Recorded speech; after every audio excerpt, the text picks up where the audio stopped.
Hi, and welcome to Hiss and Tell, a podcast about cat behavior and all things cat related. I'm your host, Christina Wilson, professional animal behaviorist.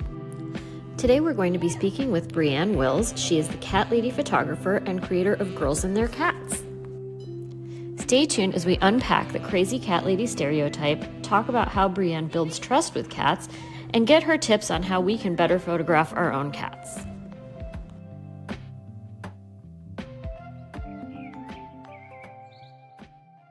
Welcome to Hiss and Tell. Today's guest is BriAnne Wills. She is the cat lady photographer and creator of Girls and Their Cats. Welcome, BriAnne. Thank you. That was perfect. Thank you. It only took 500 tries to get it right, but we got there eventually. We got there. So full disclosure, BriAnne and I know each other from both of our backgrounds, and actually BriAnne is still doing this in fashion and beauty photography. I left like 6 years ago, went and got my master's, blah, blah, blah. Now here I am doing cat behavior.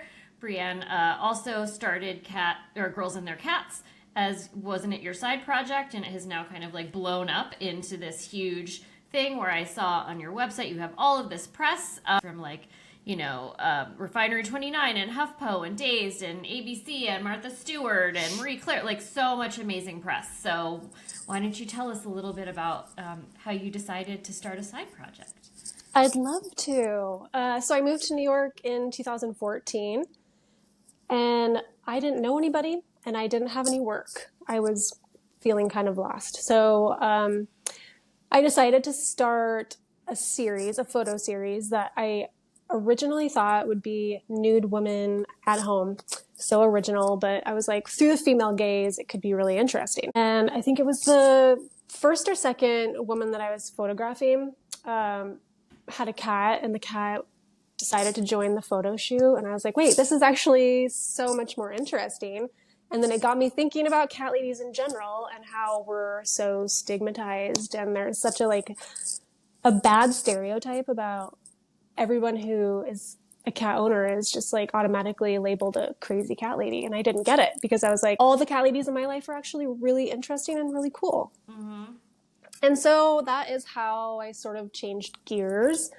And I thought I would just do a small series of cat ladies. I didn't even have a name for it yet. I was like, I think I posted it on my my fashion Instagram very early on. And I was just like, I'm just looking for girls and their cats to photograph. And I had a pretty good response to that. And I photographed, I think, 20 initially. And then that got picked up by Bored Panda, which is like this really viral website where if anything gets posted on Bored Panda, you're going to get some attention. And then I think it took me a couple years to actually move it over to a different Instagram. And once I did, that gained a lot of traction. And I haven't stopped. So yeah, been going ever since. What's the percentage of work that you do that is fashion and beauty versus the Girls and Their Cats work? It's 90% fashion, beauty, portraits, and then 10% on the side, I do the Girls and Their Cats, because now it's evolved into like, I'm a pet photographer. So right. I couldn't keep up the series on its own. So I was like, if you guys still want this and you guys still want photos of you and your cats, like, I'm available. And then I set packages up so that people could choose like their price range. And so that is now just like a side job, which is great. And I don't know if you can hear my cat. She's scratching on her scratching post right now. It's very loud. That is just a side job at this point. I try to just keep it on the weekends. And then, 90% is fashion and beauty and portraits. All right. Can you tell us a little bit about your history with cats? Like, did you grow up with cats? I know you have cats now. Tell us a little bit about the cats that you have now. Maybe shout out their TikTok if you're trying to grow that. Tell us a little bit just about what's going on with you and the cats in your life. Okay, yeah. I have never not had a cat in my life. I mean, it's just the cat distribution system. It's always worked in my favor. Sure. When I was born, my parents had a cat. I think we had 2 cats growing up. All of them were just like strays on the street that found us. I don't think we ever intentionally set out to adopt. They just showed up. And then there's Liza. Hi. Oh, look at those ears. She's my mama's girl. Oh, gorgeous. So the two cats that we have now are actually from Ukraine. My husband and I were living over there in 2012, 2013. And they have a pretty bad stray issue. And I was walking home one day from work. This is back when I was teaching English, and stumbled upon, first story is Liza. It was the evening of my birthday. My husband and I were winding down, going to bed a little bit drunk. And as you do on your birthday. Yeah. And it was like 4 a.m. and I heard tiny meows and I couldn't figure out where it was coming from. And I couldn't sleep because that needed to be solved. I needed to figure out. There was an animal in distress and I was not going to let that happen. It turns out after I went outside and walked through my neighborhood, she was like 4 blocks away, stuck up in a tree, tiny little baby kitten. And do you have rushed. Hearing? I do. I mean, four meows, yeah. Kitten meows, yeah, specifically. So I ran home and I tried to get my husband out of his passed out state to go and get this kitten out of a tree, and he did. But these trees are massive, and the branches don't start for like 6 feet up. So we had a really hard time trying to climb this tree to get her. And she wasn't coming down because something had scared her. So luckily, this very tall man was walking his dog and he passed us and he was like, "Do you guys need help?" I was like, "Okay." And he hoisted my husband up into the tree. And my husband climbed, and the farther he climbed, the farther she climbed. Yeah. And then she ended up on this very thin branch. It snapped. She fell. She fell to the sidewalk. I tried to catch her. I was like prepared. I had my sweatshirt out, and I was like, "We got this." We did not, and luckily she had very minor injuries. We were able to get her into the emergency vet, and she just had like a little scrape. Mostly, I mean, they're very bouncy at that age, I guess. They really are, and it's amazing. I forget. I should look this up and then insert it into the podcast as text later when I edit it. But there's something like, if cats fall from like 2 stories or less, it's bad because they can't twist enough, right, to stick the landing. But if it's higher than that, then they're okay, because then they have enough time to like rotate around. And if you watch a slow-mo of a cat falling, where there's plenty of those where people have done it ethically, and the cat's not going to hurt themselves, you can see them kind of rotating half of their body and then the other half. And so she must have had enough height where she could, especially because she's small, maybe she could rotate herself to be okay. Whatever it was, she was fine. And I stayed up with her all night while she was crying, probably for her family. I don't know how she got separated, but 2 months later, I was walking home from my job and I saw this very pathetic looking tuxedo kitten on the sidewalk that everybody was passing by, and he was crying this like horrible gremlin cry, like unlike anything I've heard.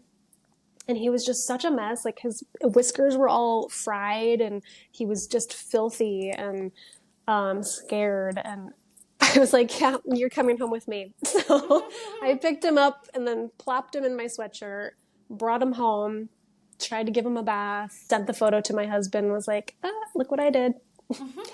We actually tried to find him a home because we're like, there's no way we can have 2 cats. We were living abroad. It wasn't going to be easy to try to get them back to the States.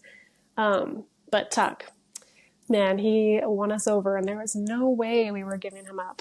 He's so perfect. Did you have a hard time getting them into the States? Like, what was the like paperwork kind of visa? Oh, I should have pulled out. Like... Yes, they have passports. I should have pulled those out. They're so cute.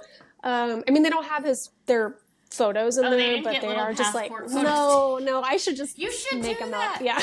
What if you started a side business doing passports for pets. Yes, cat passport pictures.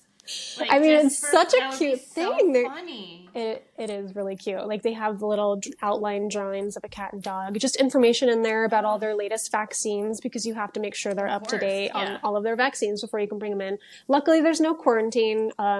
So yeah, my husband did all the work because this is kind of an aside, but the revolution started in Ukraine and things were a little bit precarious. So I was like, I'm going to go and then we'll figure this out later. So I went back to the States and my husband and the cats stayed in Ukraine until like, I think maybe,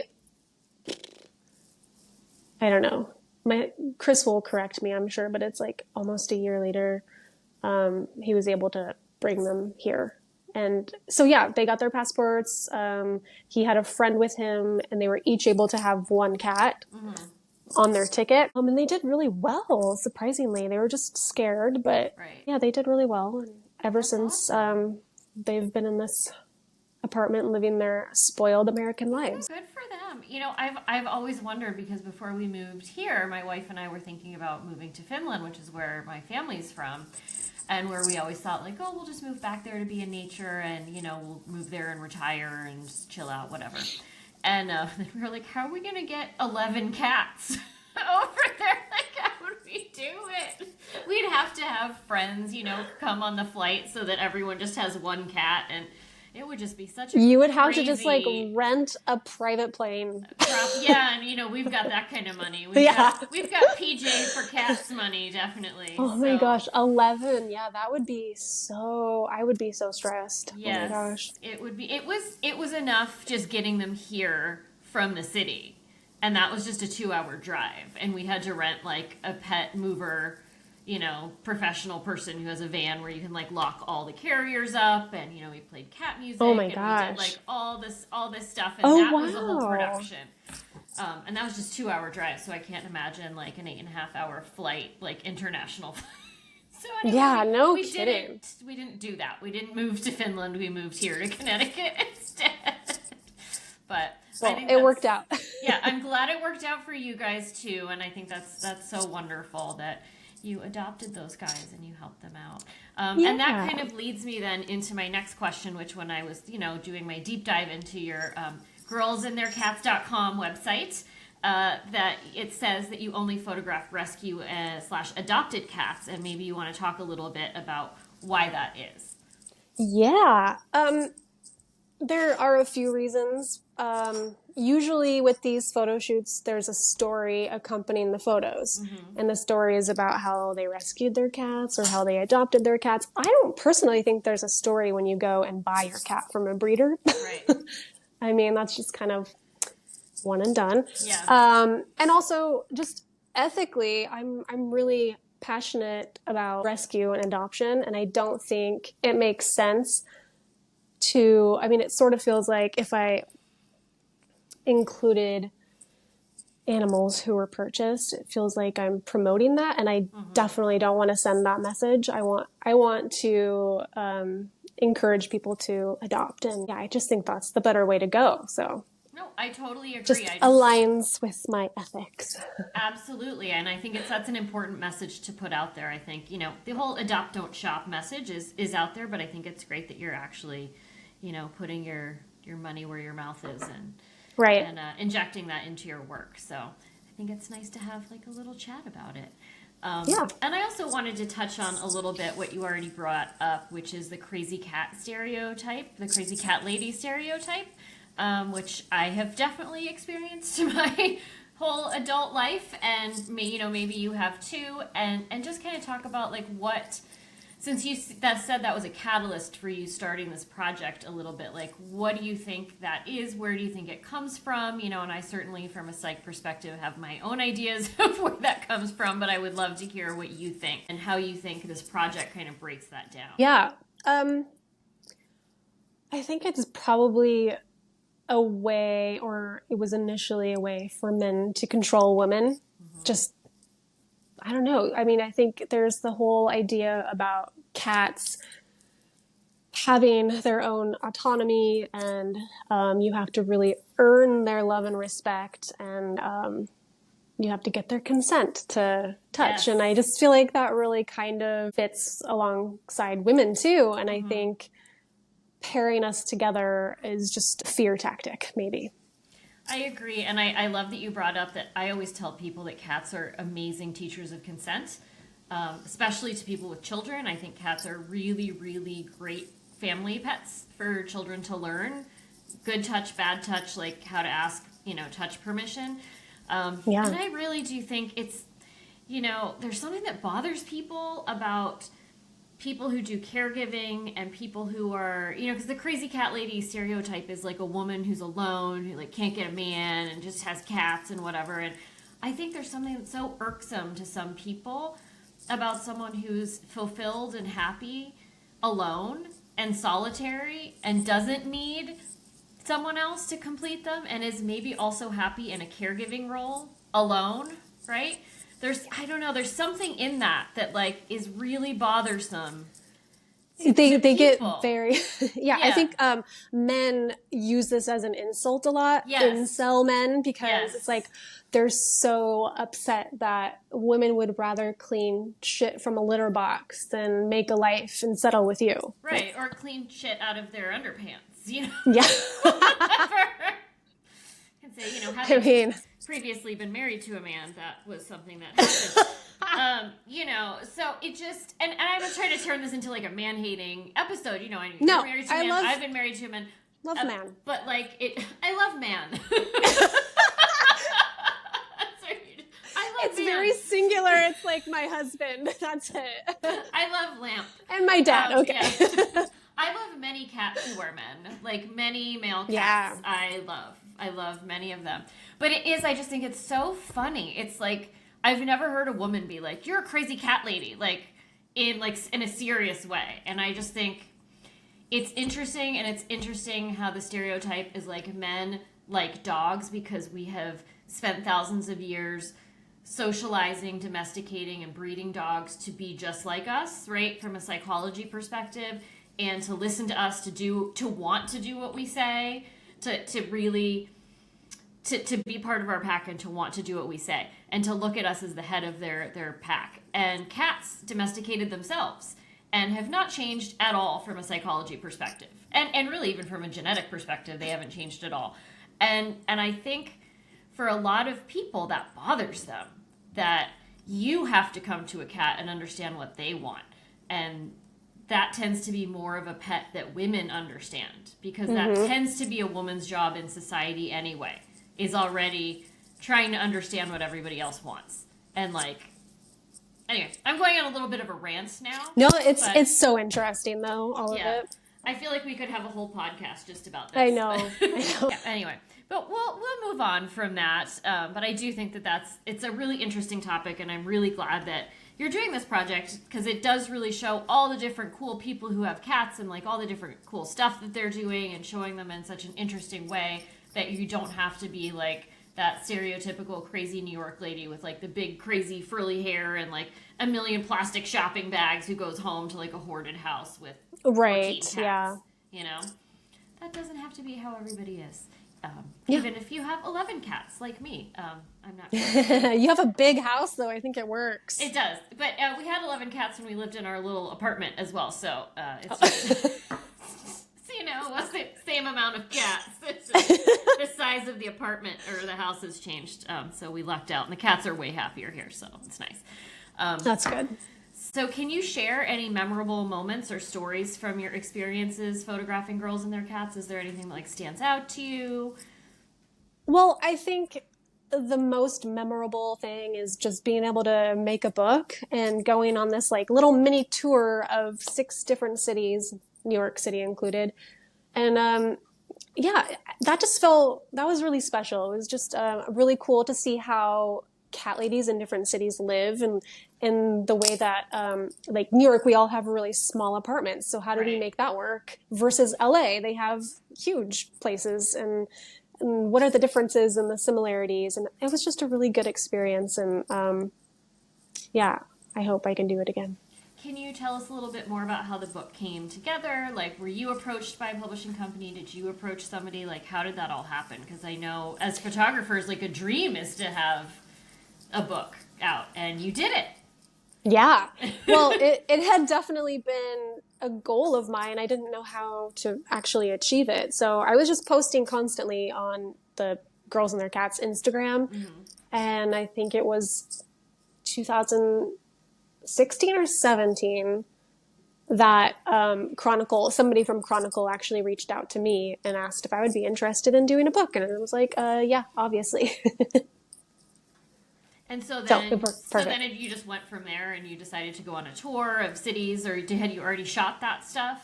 I hadn't shot it yet, so it was we talked about what would work for a book, how we could make it different than the blog. And I mean, one of the biggest ways was to just include different cities, because I had up until that point only photographed cat ladies in New York City. Right.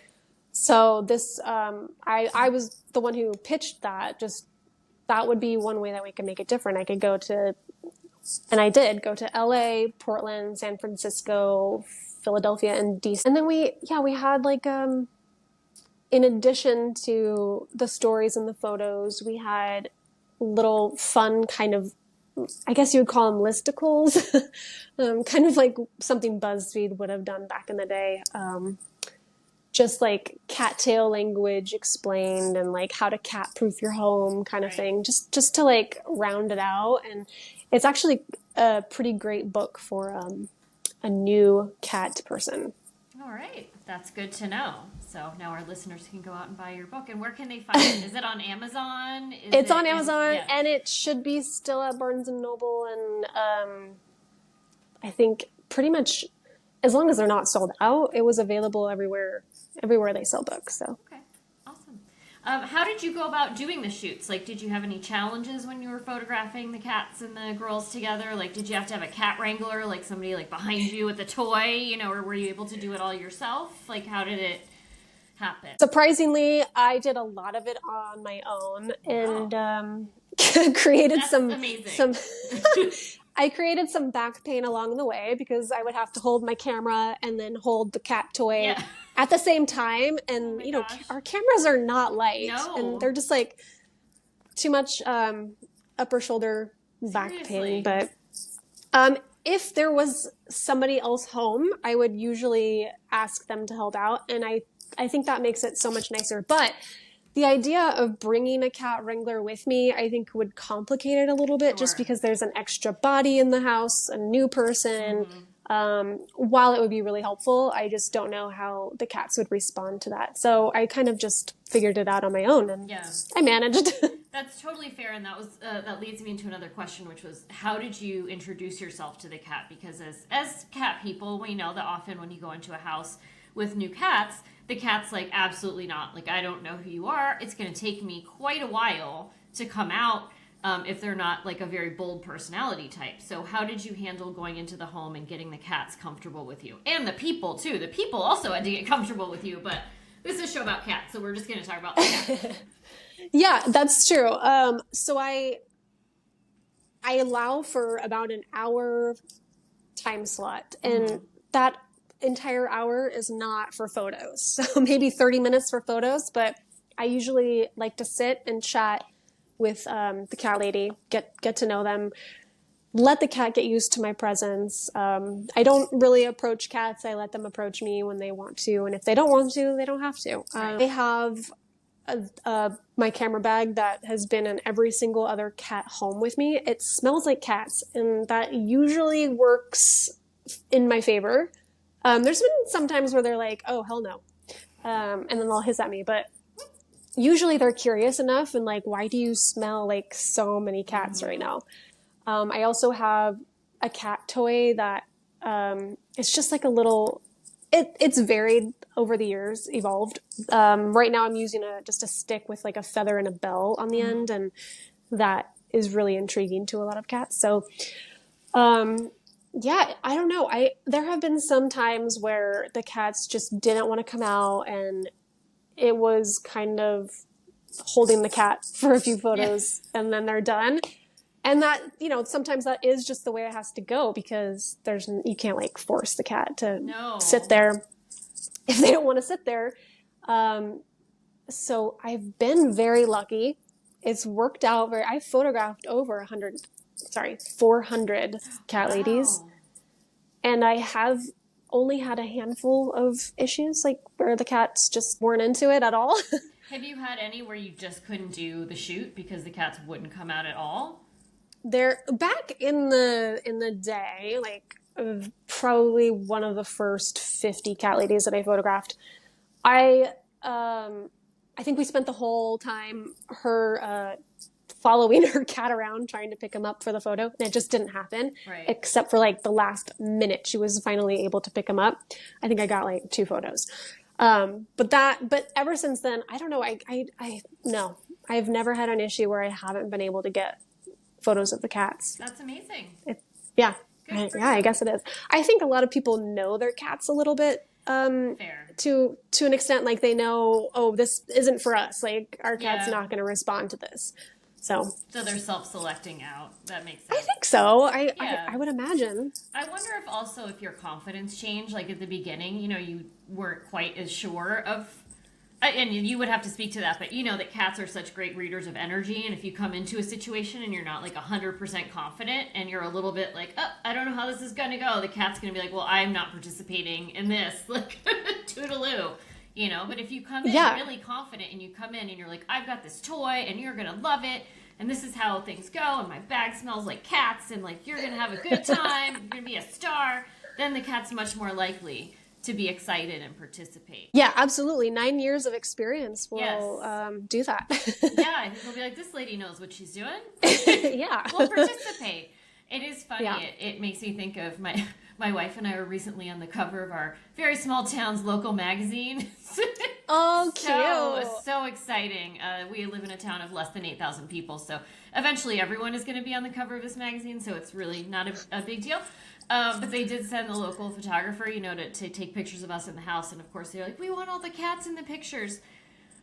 Boy, did Good the luck. cats not want to be in the pictures, and all of our friends were like, where's any cat? Like, we got one cat to be in one picture, and looking just very like, and that was it. Yeah. Out of all of the cats, because, Steve was no longer with us, so he would have, like, Oh, happily yeah. participated, but everyone else was like, absolutely not. But I think it was also because, of course, the photographer came in with, like, all her stuff and just, like, was kind of banging around, and there is a way to come in, especially as a photographer, which obviously to not upset cats. And that wasn't kind of done in that way, because of course that's not her job to know that.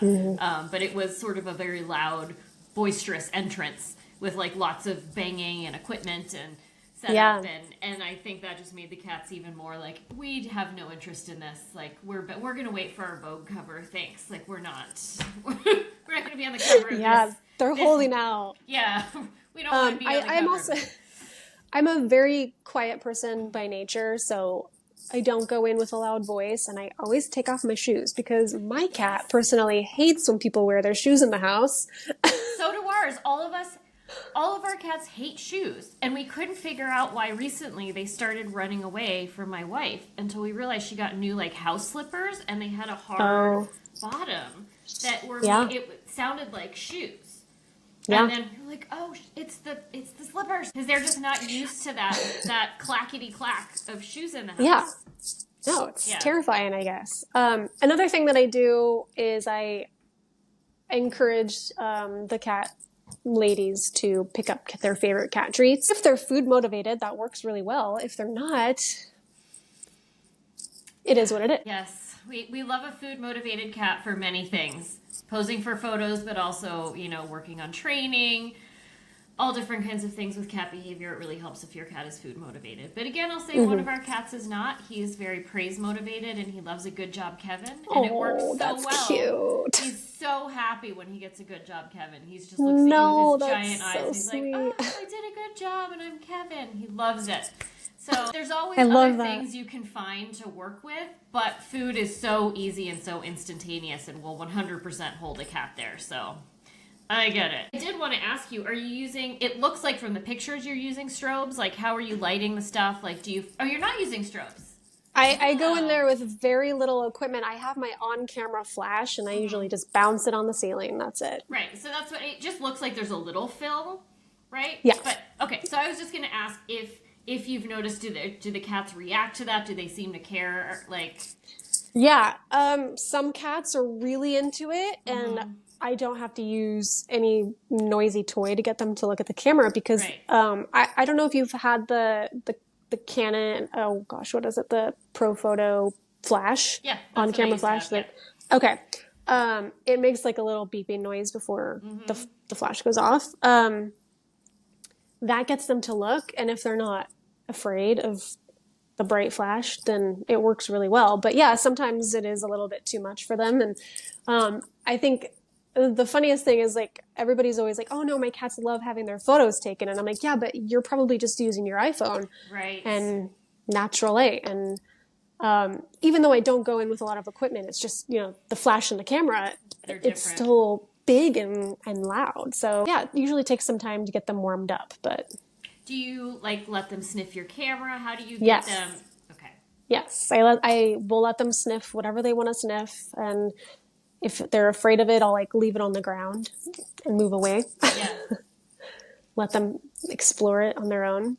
So we could. Yes, this was a follower question who wanted to know what is the most number of cats that you photographed at one time with their girl. Yeah, I think honestly, usually 3 is the max, but there was one person back in the day I photographed. I think she had 5 at the time.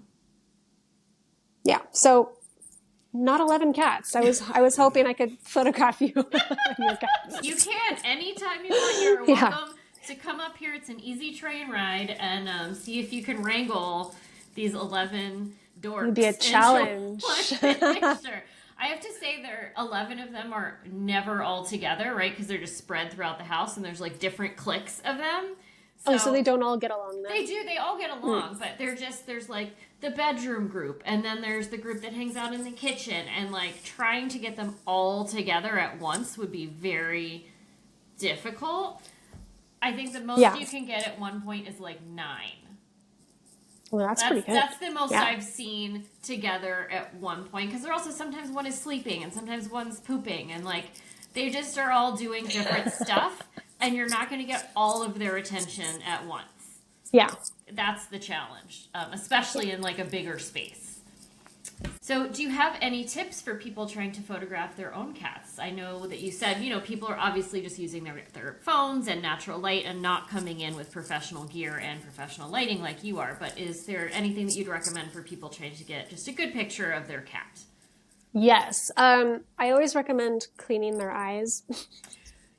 Yes. I think that's like the first step. Let's get that taken care of. Yeah. Yeah.